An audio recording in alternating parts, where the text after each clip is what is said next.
It is now day 46 in the Israel-Hamas war. Here are the most recent developments. Senior Hamas officials said that a hostage agreement could be reached soon. The officials said the militant group would release hostages in exchange for the release of Palestinian prisoners. Israel, the United States, and Qatar, which mediates with Hamas, have been negotiating for weeks over a hostage release that would be paired with a temporary ceasefire and the entry of more humanitarian aid.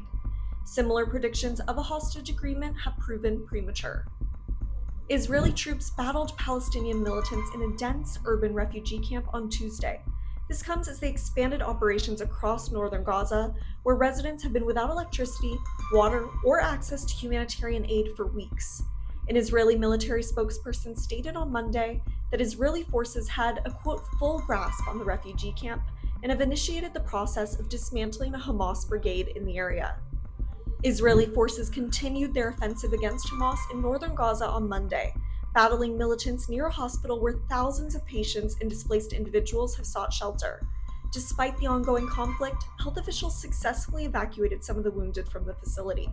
According to a medical worker within the hospital and the health ministry in Hamas-controlled Gaza, a shell struck the second floor of the hospital, resulting in the death of 12 people. While both sources attributed the incident to Israel, the Israeli military denied shelling the hospital. 17 Palestinians were killed in Israeli bombardment of a refugee camp in Gaza at midnight, the Palestinian official news agency said early Tuesday.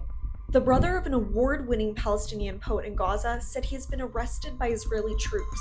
The poet has been contributing pieces to Western media since the start of the Israel-Hamas war. The poet's last post on X shows the war's toll on civilians. He writes, quote, "Kids are suffering. We are suffering. The army is now at Al-Shifa Hospital. More death, more destruction." Russian President Vladimir Putin will discuss the Israel-Hamas conflict with the leaders of the BRICS bloc in a video conference Tuesday. The Kremlin said after the discussion, the group is expected to issue a joint statement.